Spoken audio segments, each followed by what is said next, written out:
We will pick up with our study of the Old Testament book by book. We're doing a chronological study, and so we'll begin, as usual, by saying the books of the Old Testament.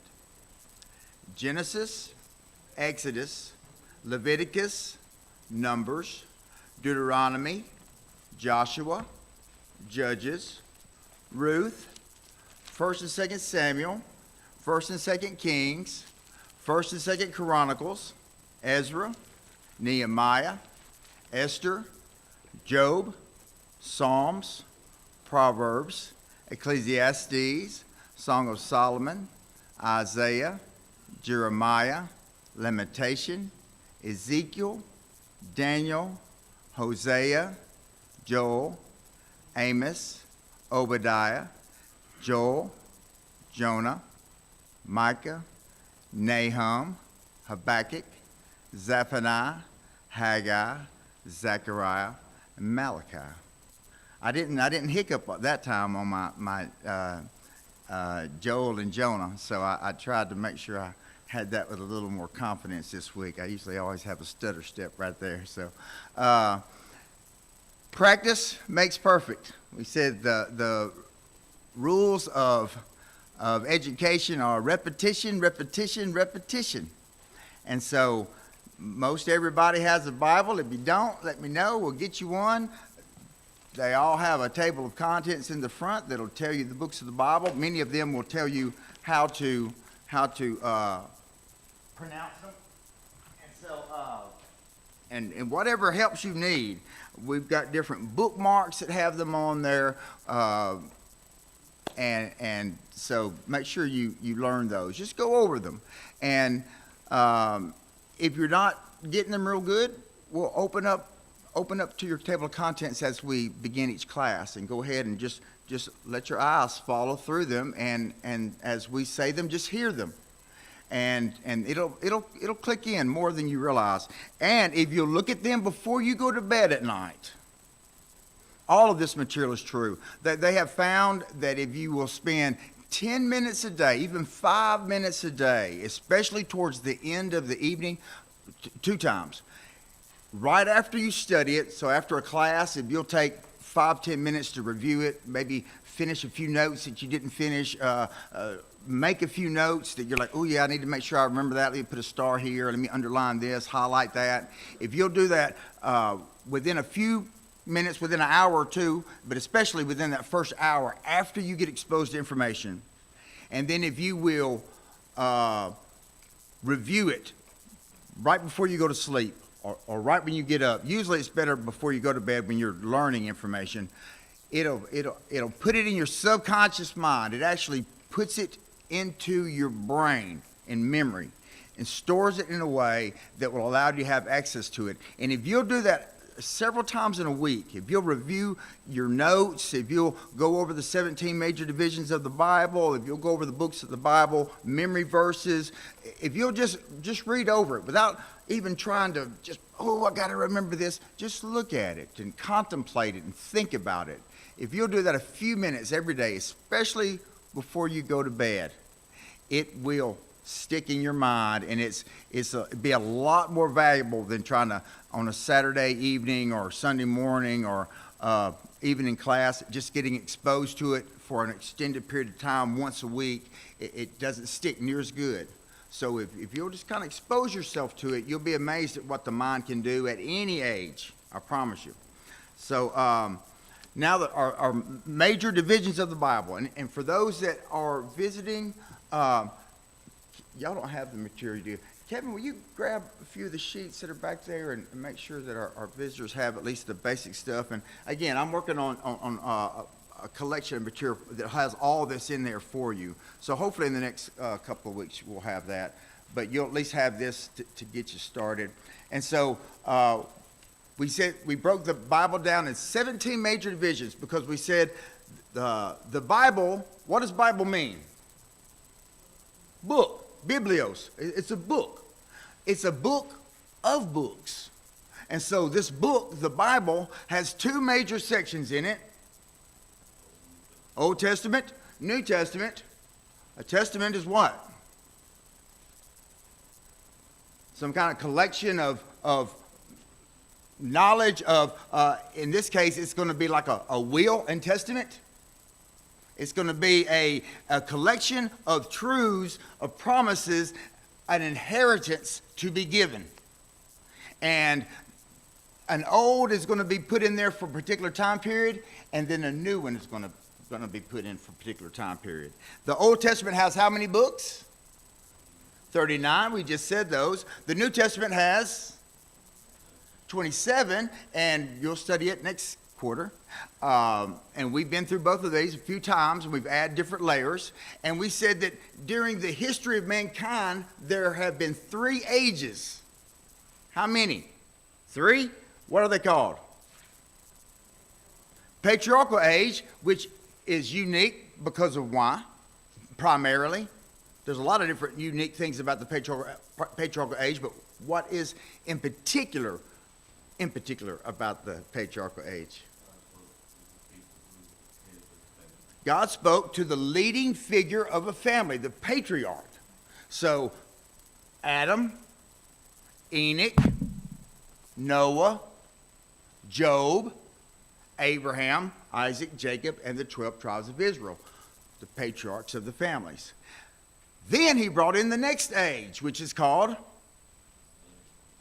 the Mosaic age, the law of Moses. And so Moses, God spoke to the people through Moses and his brother Aaron, which is set up the priesthood through the Levitical tribe, and he wrote down his law, and they were to write down the law. And so those priests and judges led during the Mosaic age.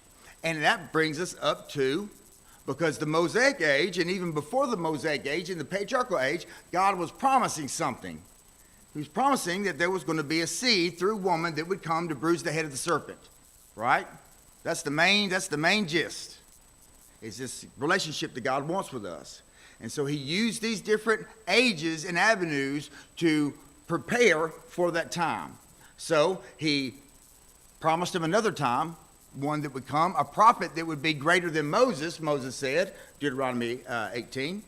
Who's that going to be? Christ. And that's our next age. At the cross, he nailed the old law to the cross.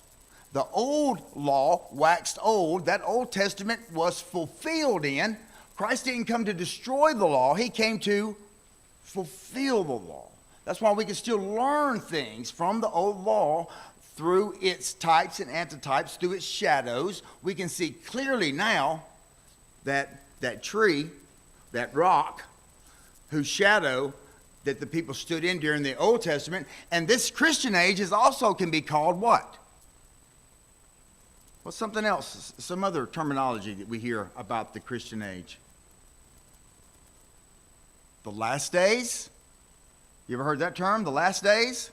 And a lot of times people will refer to the last days as like last days, like, you know, Armageddon and the rapture, and start talking about these premillennial type of ideologies. But we know that ever since the day of Pentecost, we've been in these last days. So patriarchal age, Mosaic age, Christian age, and they're all going to present God's word in different ways and for different purposes. And so what we're doing is we're looking at the Old Testament in particular in chronological order, because are all the books in chronological order? I know we're doing a little review here, but this will be good for us, especially since we have visitors. We said that they categorize the people of old when they got these scrolls, these scribes, and these doctors and teachers of the law. They would categorize them and store them, I'm sure, in simplicity or logically for them. They couldn't just, hey Google, what verse in the Bible says? They didn't even have chapters and verses like we do. And so they categorized them, and we've looked at those categories too. We looked at the books of the law, which we oftentimes refer to as the Law of Moses, the first 5 books of the Bible, Genesis, Exodus, Leviticus, Numbers, and Deuteronomy. We looked at the books of history, Joshua, Judges, Ruth, 1st, 2nd Samuel, 1st, 2nd Kings, 1st, 2nd Chronicles, Ezra, Nehemiah, Esther, and then we start the books of poetry, Job, Psalms, Proverbs, Ecclesiastes, Song of Solomon, these beautiful artistic books. Job's a little interesting, he's in there, but we said chronologically, he's going to go earlier, right? We said when we read the book of Genesis, we'd put the story of Job where they're in Genesis chapter 11, right before you get to Genesis chapter 12. And we said that after the books of poetry, then you've got the prophets. Major prophets, because they were more important. Major prophets because they were more important? No, because they were just big books. It's a big old scroll. Isaiah, Jeremiah, Lamentation, Ezekiel, Daniel. You start getting to the minor prophets because they weren't very important. They were minor. They were in the minor leagues. No, they were small little books. So you've got those last few books, Hosea, Jeremiah, Hosea.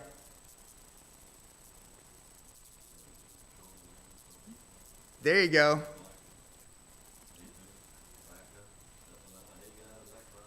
Very good. Way to go, Billy Wayne. Saved the day for me there. For some reason, I was trying to go backwards. I was trying to go back to Jeremiah and Lamentation. Then you got these minor prophets, and we're going to start beginning today. We're going to be picking up in a particular section where these prophets are really going to be coming into the storyline. And so when you understand the background and the context of a book and the writer, because we looked at Hebrews chapter 1, verse 1, in old times, God spoke to us through different people, inspired men of God, and he preserved this word for us. And so if we look to the people of old and their time, we'll notice a few things. We'll notice that they prophesied specifically something for them and their people, but there was typically a bigger context even for them. But then there's going to be this eternal truth that becomes a part of that web we said that's always going to bring us to Christ. We drew that big spider web, and like the zipper spider, but in the middle it's got a cross. You can't touch anywhere in the web of Scripture and somehow it not be tied to Christ in the middle of it. And so we'll keep that context in mind too. So now that we've kind of shotgunned our overall overview of the Bible and kind of how it's made up and the history of it, now we've got these books. And we said that these books tell a story, and especially if you look at it in chronological order, you'll see a theme, some storylines. And so we said, what are our major 17 chronological divisions of the Bible? Before the flood, the scattering of the people, patriarchs, the Exodus, the wandering in the wilderness, the invasion and conquering of Canaan, the Judges, the United Kingdom, the divided kingdom, Judah alone, the captivity, the return from captivity, 400 years of silence, the life of Christ, the early church, and the letters to the Christians. We're dealing primarily with those Old Testament sections, and we said that before the flood is going to cover creation, Adam and Eve, first sin, its punishment, Cain and Abel, genealogies of Cain and Adam. The flood itself, all the events leading to the flood, the giants, the demise of man, the flood, the sacrifices afterwards, meat given for food, law of capital punishment, the rainbow, genealogies of Noah's 3 sons, Shem, Ham, and Japheth, which connects us to our next section, the scattering of the people, where God had told them to spread throughout the earth. They didn't. They built a tower, and so we looked at the Tower of Babel, him dispersing the languages, and we backed up and looked in the previous chapter with Noah's 3 sons to see where those 3 sons went, and we said we can see the disbursement of mankind through Shem, Ham, and Japheth. Ham, the descendants going down into Ethiopia and Africa. Japheth, the descendants that went up into the islands of the Cretes, which are going to be the Caucasians. The descendants of Shem, which are going to go towards the middle, area, which are going to be the Arabians. They're going to go farther and become the Orientals, and end up being the Mongolians and the Inuit Indians up in Alaska, and even the ones that sailed over to South America. You can see those genetic similarities, can't you? And in the middle, that Shem, he's going to be the one that's going to pass on that blessing of the lineage of the Messiah. And so Shem's going to be that one in the middle that's going to settle in the land of Ur. Abraham's going to be called out of that. Not to be confused with Job, who came from the east. Forget that. So there were some that was kept going east that were good.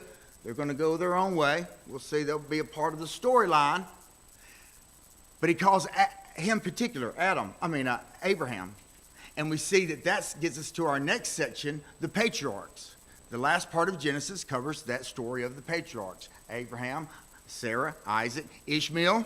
Don't forget them. They come into the story. And Isaac and his two sons, Jacob and Esau, and that disbursement of people. Don't forget Lot and his two daughters in those nations, Ammon and Moab.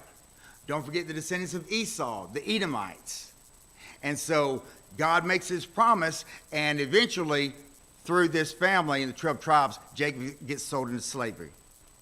That ends our first book of the Bible and the end of our fourth chronological section, which gets us to the next book, which coincides with our next section. Which book is that? Exodus. Exodus means exit, leaving. They left Egypt. Nation arose, Pharaoh that didn't know Joseph. They oppressed them, enslaved them. The people cried for God's deliverance, and so God sent them Moses in the basket, waited 80 years to finally send them back to Egypt to deliver them with the 10 plagues. They left Egypt having spoiled them and having started this new relationship with God. They started a new calendar, remember? A lunar calendar. And that's when God instituted the Passover. So God's instituting this new relationship with them as they make their way towards Sinai. They cross the Red Sea, and then what happens at Sinai, we said, that's going to begin this second age? He gets the law of Moses, right? He gets the 10 commandments and the rest of the law. And so they build up the tabernacle, or they get the instructions to build the tabernacle. They receive the funds, and they do that, and they get special craftsmen like Aholiab and Bezalel to oversee that work. And a year after they left Egypt, they set up the tabernacle and begin this new way of worship and this new way of this priesthood, this new way of becoming holy with God. And we said this Wednesday night, and we've said it before, that the law of Moses was this picture of the New Testament church. And we see in that the priesthood and the sacrifice and the washing in the laver. And they couldn't go into the holy place, which was to them the church, until they got washed, till the sacrifice was made, and they washed in the laver and put on new garments. We can't enter into the church. I mean, we could physically, but spiritually, we can't enter into the church until what? A sacrifice was made. That sacrifice, we know, was made once and for all in Christ. Until we wash in the laver, until we say that we believe that Christ died and rose, and we're going to do likewise, and we're going to die in baptism and be raised and walk in newness of life. And then we put on new garments. We put on these holy garments, the way that we talk and the way that we are adorned in our spirit, and the way that we interact with people, our fruit of the Spirit, that those become our garments. And then we can enter into the church, where we partake of the showbread, where we offer our incense, and where, I'll interject this. I know this is a little off track, but these are just little truths that you see. I did a deep study one time on instrumental music and worship. And I looked at every single verse in the Bible that had anything to do with any kind of sound or singing or music or any type of sound.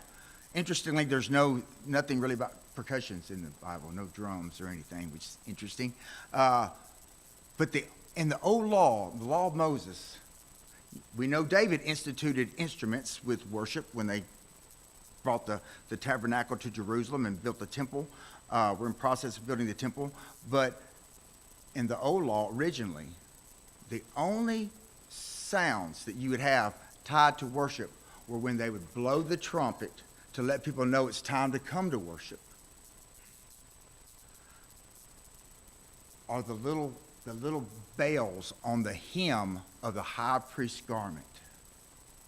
So when the high priest, it was so solemn in worship that when the high priest walked through the holy place, you could hear those little bells on the bottom of his garment, the high priest's garment. That was the only thing that you could say would be instrumental in the worship. And to me, it's a picture, it's symbolic of listening to that truth, that ordained authority. Aaron was proved that he was the authority within that worship system when he brought his rod, and it's the one that budded, right? And they kept it into the Ark of the Covenant with the manna and with the Ten Commandments to show God's authority. And so they were to listen in such a way reverently to be able to hear that passing. And sometimes I wonder if we quiet our minds and our spirits and get solemn enough to be able to hear the movement of the Lord, of the Spirit within the body during our worship. Anyway, just interesting things like that. But those set precedents. We talked about precedents. You can begin to see what God had in mind to start with, and he wanted them to do it a certain way, and he gave them that law. We read about him giving them that in Exodus, but then we read more specifically about it in the next book, Leviticus, which was primarily for the priest, and then we saw that God was counting them to see how big the tribes were, and they were getting ready to go into the promised land, and they were going to divide that amongst the people. So the book of Numbers tells some more stories, but primarily shows us the numbering of the people and the different tribes. And then we said they got up to the promised land and sent the spies in from Kadesh Barnea, but of the 12 spies, only 2 of them named Joshua and Caleb. They were the only ones that said, hey, we can go in and take this land. And so God made them wander in the wilderness for 40 years so that everyone over the age of 20 who had left Egypt died in the wilderness. And we see a couple of different things there with God preserving this youth and not holding them responsible, and allowing them the opportunity to go into the promised land. And so that's our next section that's covered in primarily the book of Deuteronomy. So they wander in the wilderness for 40 years. Moses gives them the law, then he gives them the law again at the end, so that those that had grown up in the wilderness hear the law. And then he passes the torch to Joshua, and that gives us to our next book and our next section, the invasion and conquering of Canaan that we read about in the book of Joshua. We talked about them crossing the Jordan, setting up the monuments, observing the Passover 41 years after leaving Egypt, circumcising all the people that had not been circumcised in the wandering, them going in and conquering, or they didn't go in until after they marched around the city of Jericho and the walls fell. And then we saw Achan taking the stuff he shouldn't have taken, the gold and the Babylonian garment and something else, and them getting defeated at Ai, and then them getting rid of the sin in the camp, going back, defeating Ai and Bethel, them making a treaty with the Gibeonites that tricked them, and then they made them hewers of wood and drawers of water, and then they were reprimanded by that, by God. But then they conquered the kings of the middle, the central. They conquered the kings of the north, south, and they conquered the kings of the north. And then they divided the land. Choose you this day whom you will serve. As for me and my house, we will serve the Lord. There's more in the middle of that. But And Joshua even says, choose you this day whom you will serve, the gods of the fathers on the other side of the flood. And the flood oftentimes, most of the times, referred to the Euphrates.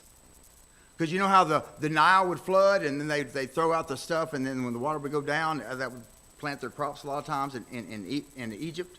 And in Mesopotamia, when the Tigris or the Euphrates would flood, they would do the same thing. And you couldn't cross during that flood season. And so when they said the other side of the flood, they were talking about Abraham being called from Ur. Are you gonna follow the gods of the fathers on the other side of the river Euphrates, where God called Abraham from? He called our father from Ur to get away from idolatry. Are you going to go back to that, or are you going to serve God? Mount Ebal, Mount Gerizim.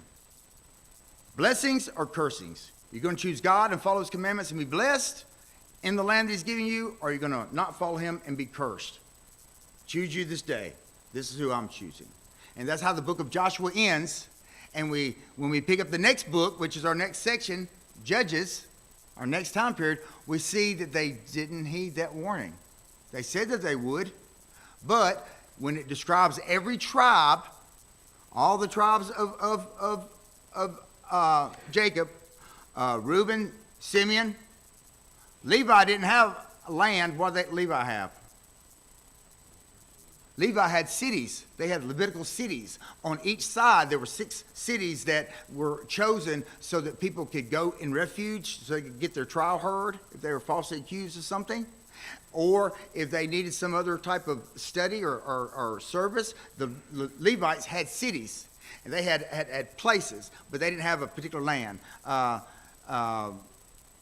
Judah, Issachar, Zebulun, Gad, Asher, Dan, Naphtali. Joseph had 2 tribes, right? Joseph was split into 2, so you won't see Joseph as a tribe on there. You'll see which 2 tribes? Ephraim and Manasseh, and then Benjamin. And we talked about Benjamin and the struggles that they had at the end of the book of Judges. But we saw different judges that would arise when they would fall into different times of difficulty. Is that clock dead back there?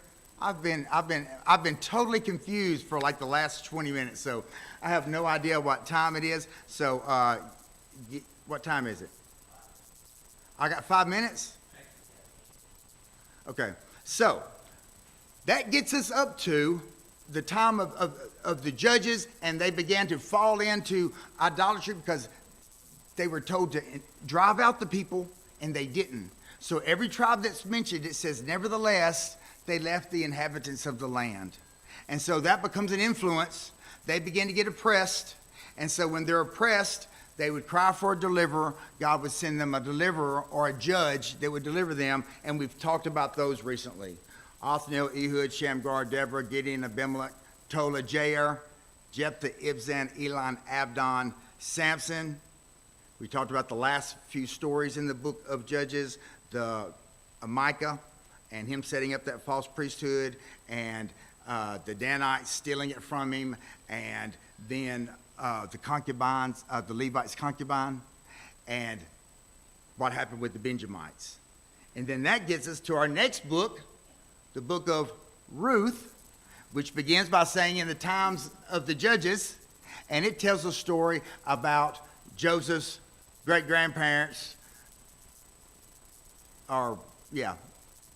coming from Moab, because his great-great-grandparents left because of a famine, and the men died, and so Ruth comes back, and Naomi comes back, and Ruth follows her and gets lined up with Boaz, who takes her in and saves that inheritance and that land and that blessing of that seed through her, and then eventually will come David.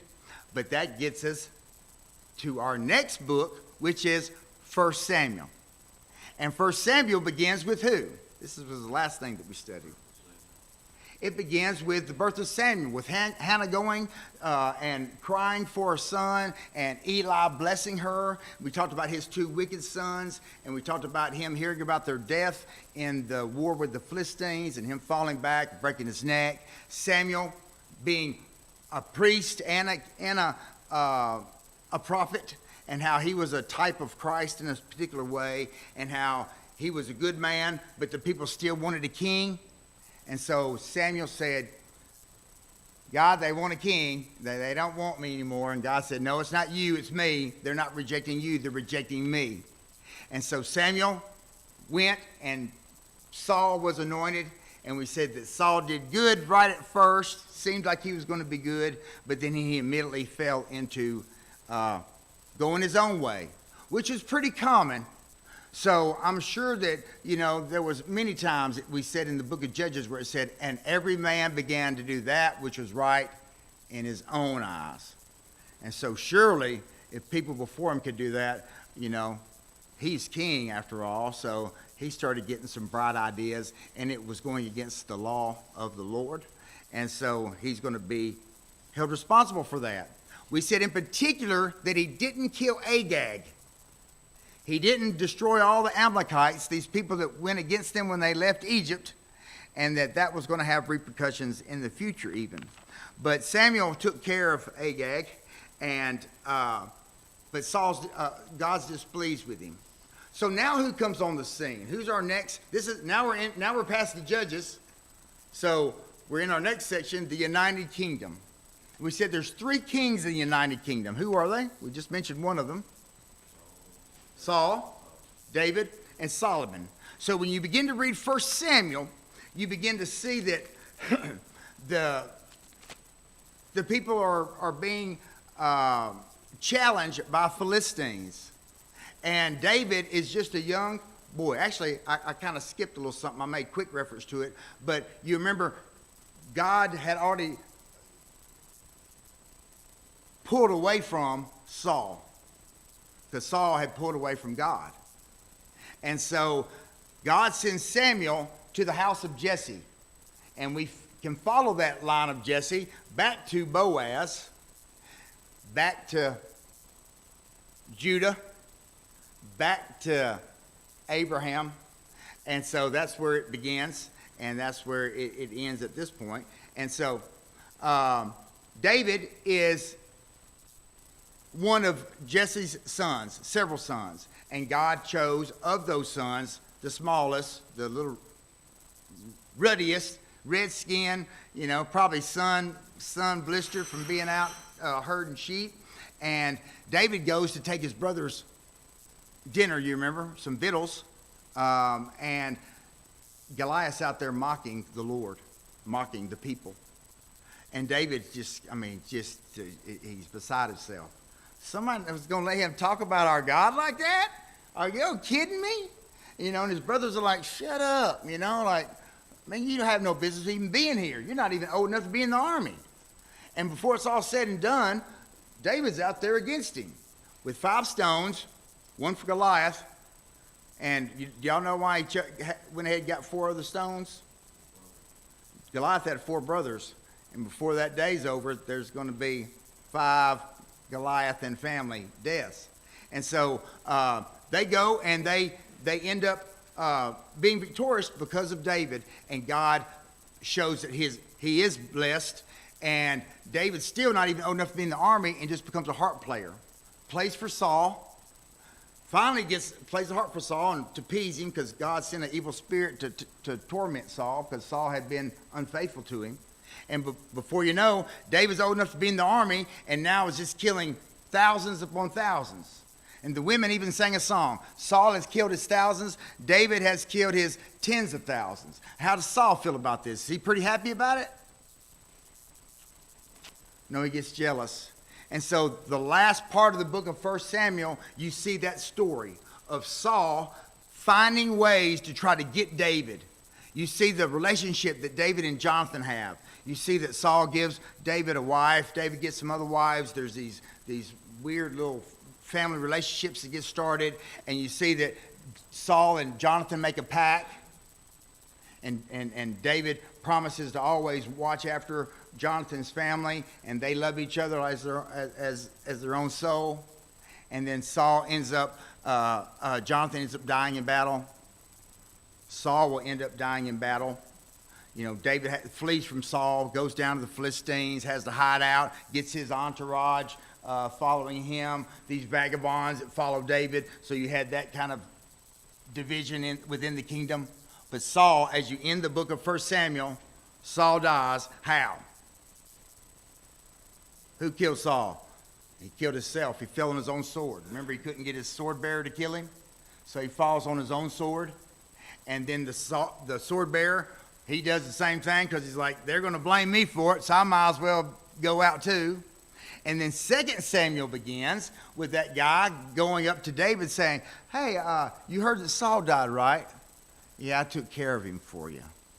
And David said, oh, you killed the Lord's anointed? So the guy thought he was going to get a reward. He ends up getting death. And so the book of 2 Samuel is the story of David. And David being king, and David dancing when the tabernacle comes back to Jerusalem, and then him preparing to build the temple in Jerusalem, being unable to because of the blood on his hands, all the turmoil that got mixed in with David's life because of his sons, and some of them trying to take over the kingship and taking even one of his wives, and Absalom, and the death of his son. You remember his long hair got caught in the branches of the tree, and then the captain of the men, Abner and Joab, you know, these generals, and the tension between them and choosing sides, and then David's infidelity with Uriah's wife, Bathsheba, and his trickery to have it covered up when she becomes pregnant, and even guilty of the death of Uriah because of his secret message to send him out to the front of the battle and then pull back from him, and all that turmoil. David wanting to count the people and number the people, and being reprimanded by God because of that, because he was doing things the wrong way. And so, but in it all, we saw that David had a heart that desired to be pleasing to the Lord, and was willing, as we read Psalm 51, willing to say, God, I have sinned. I've sinned between me and thee alone. And so forgive me, clean my heart. That was our second bell. Man, how disappointing. Thank you. I think we did a little bit more of a review again, but we had a lot of guests that haven't been in the class, so I didn't want them to be left behind.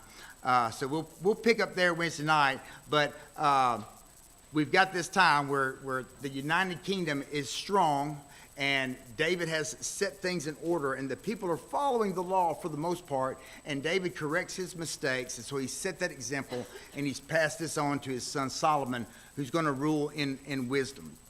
And so look back over 2 Samuel, and then we'll pick up with the end of the United Kingdom and divided kingdom Wednesday night.